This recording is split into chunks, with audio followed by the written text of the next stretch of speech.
Emilio, the honey badger, Urrutia! Yo, ladies and gentlemen, welcome to the Honey Badger Hour.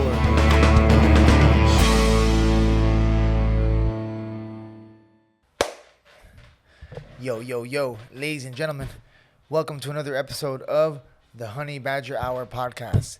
It's your boy, the Badger, and we are back. UFC 307 is in the books. Oh, lordy. We had a big one, boys. UFC 307, the judges in Utah, you guys absolutely suck. The most garbage refereeing I've seen in a long time in the UFC. All right, a lot of robberies. Saw 2 robberies. Really pissed me off. I did not like the way those fights went. Alex Pereira remains the defending 205-pound light heavyweight champion of the UFC, defeating Roundtree via 4th round TKO in a masterful performance and a real slugfest of a fight where they both went at it, a fight where both guys went at it. They left it all in the octagon, okay? Alex Pereira getting the TKO finish in round 4 and a stellar. Oh, sorry. Alex Pereira defeats Roundtree in the 5th round after an absolute back and forth battle. Roundtree in the first couple rounds was looking fast, in and out, landing some big punches, closing the distance, all right? Hit Pereira with some nice high kicks and was really implementing his game plan, man. Those southpaws can be a real problem to deal with in MMA, especially with the really good strikers, right? But Alex Pereira did a great job just walking him down systematically and slowly picking him apart, taking him out. Ladies and gentlemen, Alex Pereira is on his 3rd UFC title defense in the 205-pound division, guys. And in what used to be the golden era, like the money division of the UFC, all right? You're talking about Chuck Liddell, Randy Couture, John Jones, Rampage Jackson. I mean, this is the division in the UFC that the eyes are always on. And Alex Pereira is knocking people out. Alex Pereira now has his 4th 205-pound win. And I want to say, no, not 4, 3 knockouts in a row, right? He knocked out Yuri Prochazka twice, okay? He knocked out Jamal Hill, and now he knocks out Roundtree. This guy is on a tear right now, guys. He's getting better and better and better. And the longer he stays champion, the longer he gets comfortable in MMA, the longer he's going to be ruling this division and knocking people out. Because my man is only 12-2 in MMA. I still have 6 more fights than Alex Pereira, and I am done and dusted in the sport. Alex Pereira is 12-2 with a 9-1 UFC record. He's only lost to one man inside the octagon, and that man is the former middleweight champion, Israel Stylebender Adesanya. So you're talking about a real contender in the books, guys. This guy has what it takes. He gets the job done. He's marketable, and he's everybody's favorite fighter. When he walks out and he does his little arrow thing, the fans go crazy. My man comes out to the tribal Amazon music, all right? Poetan is not playing no games, y'all. I'm trying to tell you, this man is the truth. He don't speak a lick of English. Chama. That's all you need to know, fool. Chama. When's he going to fight again? UFC 309? UFC 311? Every other UFC, they're just going to put fucking Alex Pereira on the board. Yo, take this fool out. Chama. Yo, we got this guy. Go take him out. Chama. So Alex Pereira now is calling out DDP. All right, this is a tricky one because Sean Strickland is training with Alex Pereira, but Sean Strickland is trying to get that DDP fight.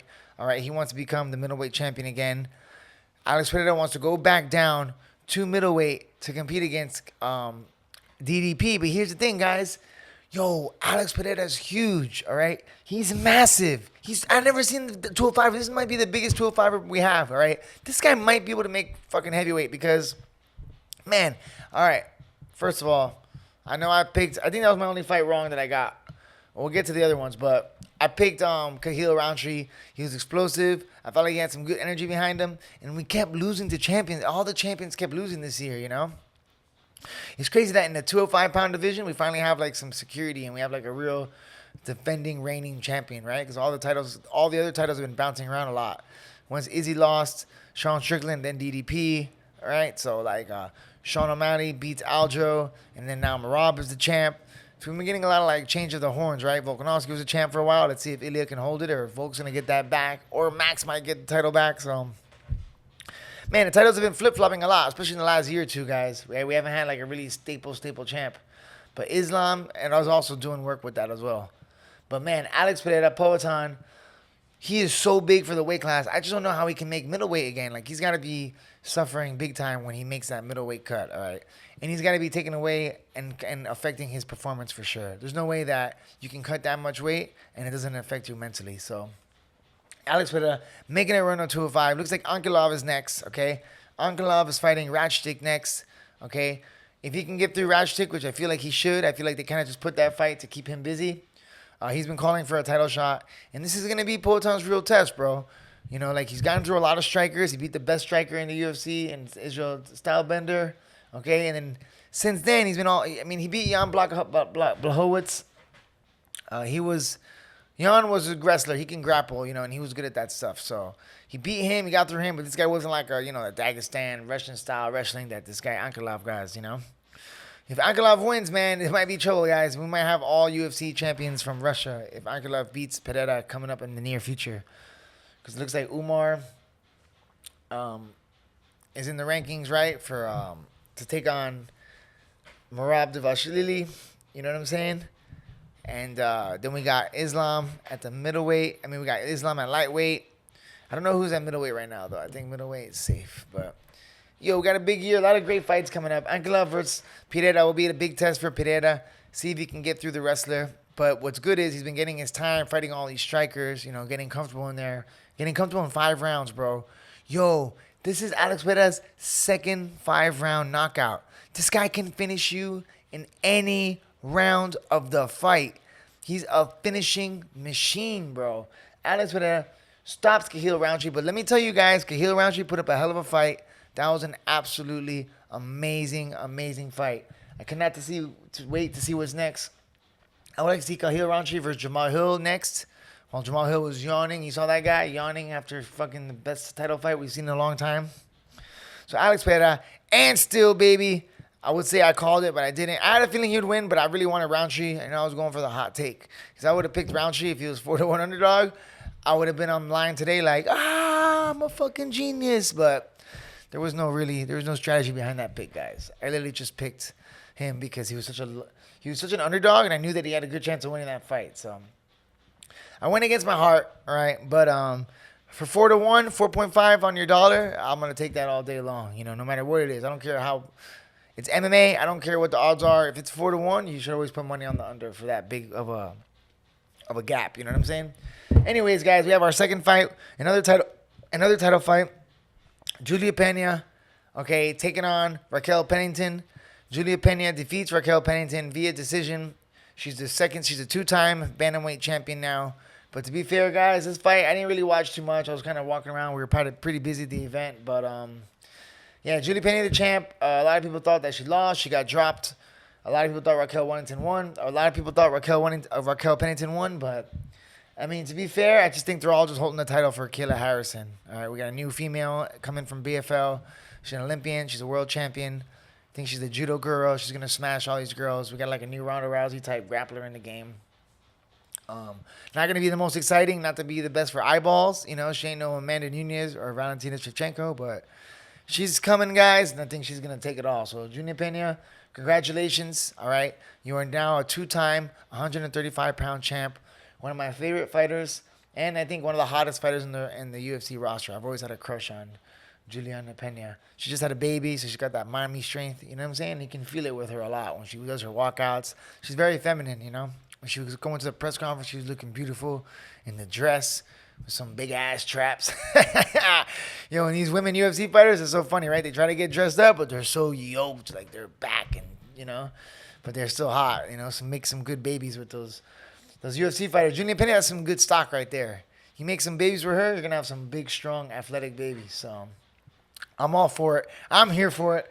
Julia Pena, If you ever want to get with a washed up MMA fighter that didn't really quite do it / podcaster, I'm your man, mama. I got your back. All right, but so then yeah, everybody thought she robbed. Everybody thought that she didn't beat Raquel Pennington, but I'm a big fan of her, so I'm glad she won. Now this fight really pissed me off, guys. This fight had me furious. Jose Aldo, the king of Rio, all right, 38 years old, fighting these young bucks, okay, fighting a young 31-year-old guy, all right. He defends all the takedowns, lights him up on the feet, and he gets a decision. They give the decision to Batista. I was super, super upset about that. Yo, guys, what the hell is going on in Utah? What are you guys doing, bro? Do you not know who Jose Aldo is? Listen, if you don't hurt that guy, if you don't take him down, you'll never go against Jose Aldo. What is wrong with these goddamn referees, man? What is wrong with these judges? Do you guys not watch the sport of MMA? Have you not watched Jose Aldo fight since you were 15 years old? What is going on here, bro? Why are you even doing this shit? You know what pisses me off about the Jose Aldo fight? Is this guy's 38 years old, all right? He doesn't have too many more fight camps to be going out here and getting robbed by decisions. You cannot be robbing guys who are 38, 39 years old. Do you know how hard it is to get through a fight camp? Do you know how much work that guy probably put in to lose to a split decision on a fight that he didn't even get hit? Like, this is absolute. I mean, listen, I was just listening to a few other guys. Some people thought Batista was more active. But, yo, you're trying to take this guy down. If you can't take him down, that's it, bro. That's it. Jose Aldo, I thought, won that fight for sure. I cannot stand this shit. I can't stand these retarded referees destroying good careers of good fighters, okay? A guy like Jose Aldo, he doesn't got time to be getting split decision loss on fights he won, okay? He's making a title run. I want to see him make a title run. This title is wide open for him, all right? He can get a fight with Sean O'Malley. There's so many good fights for him. Pisses me off. I'm telling you guys right now, that fight grinded my gears. Because if Mario Batista loses a close decision, he can go back to training camp, regroup, and figure it out. But Jose Aldo's 38 years old, bro. He doesn't got time for this bullshit. So, the judges in Utah, you fucking suck. And I hate you, all right? You garbage-ass referees. Don't come out here with that bullshit. In UFC, Dana White, whoever the fuck is in charge of these athletic commissions, you need to get your shit together, all right? I'm tired of these fucking great fighters. These guys are 38, 39 years old, and you're robbing them on split decisions? This is some bullshit, bro. And I guarantee you, those referees and judges, they never fought in their fucking life. They have no idea what the hell they're even looking at. Bum-ass referees, bum-ass judges. A whole system in MMA, from the referees to the judges, is garbage. You got Herb Dean's drunk-ass, late-ass Herb Dean. Can't stand that fool, all right? This guy is just making me madder and madder, all right? Stand-ups. Like, remember the fight when he just had a crazy shit the other day where remember when Usman and Leon Edwards, they were talking about the other day. This guy separates him, fucking, then he gets the KO. Like, yo, get your face out of these fights. Anyway, sorry, guys. I'm just getting pissed, you know? I'm thinking about all this other shit that happens. And just that's what really grinds me up, you know? Like, you got these guys, they put their whole life on the line for these training camps. They're training so hard, they're getting after it, and then you fuck them with these bullshit decisions, and we ain't got time for that shit. We're too old, and we're too goddamn worn down, bro. It's hard to train for a fight when to show up on fight day. At least you can rely on some decent judging. You would think that's be the standard, what do you call it? Like the first qualification that proves that you're in the UFC is at least, you would think that once you get to the UFC, grinding, training your whole life, you would hope and pray that by the time you get to the biggest organization in the world, they finally got the judges right. But the judges in the UFC are stupider than the judges anywhere else, it seems like. I don't know if it's some money shit or what the hell's going on, but you know what it is? Is that these commissions, guys, let me tell you something. These moronic commissions, these fucking lowlives, these degenerates that work for these commissions, all right, how do you even get a job for an athletic boxing commission and you don't even fight, right? Think about that. How the fuck would you apply for a job in a boxing commission there is no MMA commission, so whenever you go to these towns, you got to go to like an athletic commission. It's usually a boxing commission. You got to get your paperwork. You got to do all your blood work. They're the ones that do the drug testing. They're the ones that get the judges, and they're the ones that book the referees. So they assign these judges. So guys, you got morons that are judging amateur fights, also judging UFCs when the UFCs go to that town. Because it got nothing to do with the UFC. It's a damn commission. So the judges, you absolutely suck, and you should be ashamed of yourself. 2 fights in a row, you guys ruined it, all right? You should be ashamed of yourselves, you crappy-ass judges. Garbage ass fools. Then in our first fight on the main card, Roman Dolezzi, he defeats Kevin Holland. We were right about that. He took him down. Kevin Holland busted a rib or something, so he got hurt. So it's unfortunate for him. Kayla Harrison wins a decision. All right, she stamps her ticket to a #1 contender fight. Even though, you got to be... I mean, you want to see her submitting these girls underneath the top 10, but, it's women's MMA. They're all tough. It's at the UFC. This Brazilian chick was really tough. I've been hearing a lot of good things about her, so... And then the big upset too, man. Joaquin Buckley defeats Stephen Thompson. All right, in a fight I thought he was losing, and then he ended up pushing through in the 3rd round, getting the vicious KO, stopping Stephen Thompson. So, anyways, guys, that's about it. I was trying to get this video out when I got back from the Hard Rock events. All right, shout out to everybody who came out to UFC 307 and showed love. We came out. The whole crew came through. We had all the boys show up. Shout out to everybody. Baboon, Juan, Chino, Ricky, Tigre. Thank you all so much, guys, for the love and support. I always appreciate it. All right. It's always an honor. We had a great time at the Hard Rock hosting the fights. Big party. We got down, we got ill, and we got out of there. Anyways, guys, it's Sunday. I hope you guys enjoy the rest of your week. I got a new pod I'm going to go record now with my dog, so we're going to get a new pod out for you guys in the very near future. After this drops this week, I'll get the other pod ready for you guys. And that's about it, man. Just remember, guys, I hope you all are doing good. Stay blessed out there. All right? The next card coming up is going to be a banger. We got a real banger Ruski on our hands, guys. Who we got? Ilia Topuria versus Max Holloway for the featherweight title. And then we got Hamzat versus Whitaker, which we're not going to talk about because I don't trust Hamzat, and that guy never shows up to a fight, and he always gets hurt, so he's kind of useless in my books right now. Like Hamzat, the most... exciting fighter with the most promise, but the least promise, because the guy can't show up to a fight. He can't make weight. So in my heart of hearts, you're pretty garbage right now, Hamzat. You're in my shit list, okay? But if you get your shit together and you show up to this fight, you're going to become my favorite fighter again. But stop fucking around. Show up, make weight, and stop talking until you can start beating these top 10 guys. Because you have no idea what's waiting for you in that top 5, Bubba. You had that little run in the COVID era where you knocked out 3 bums in 3 minutes. But then you fought Kamaru Usman, who's a true welterweight. You fought him at 185 pounds, and you barely beat that guy. And you got tired, bro. You got tired in 3 rounds against a welterweight who came off the couch and beat your ass. So talk. Talk is cheap, papa. Let's go. Show up to this fight. Show up and make that walk against Whitaker and prove to us that you are who you say you are. Because right now, you ain't shit, dog. You're just a good fighter in the UFC who misses a lot of fights. You are... Oh, bro, there's nothing worse than a guy who pulls out. You ever work with somebody who never show up to work and they're always late or they're always sick? That's the worst type of employee to have, man. Okay, so technically, Hamzat, you are what every employer hates in the world, okay? You always cancel, you're always injured, and then you always have some issues, right? You can barely make weight, and you always get injured. So right now, you got to earn your way back up to the rankings of people liking you, because I thought Gilbert Burns beat your ass in Jacksonville. Don't forget about that, all right?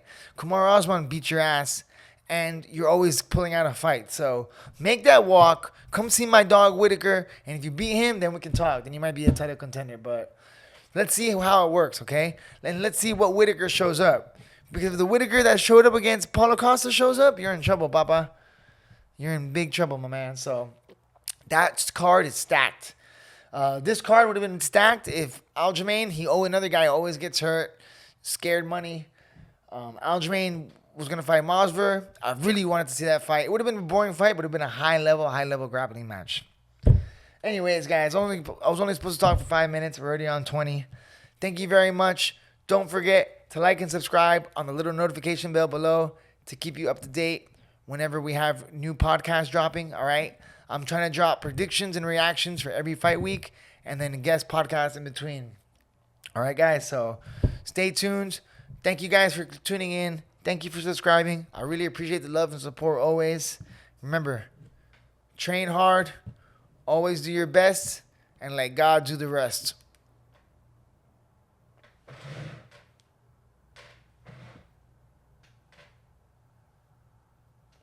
Chama.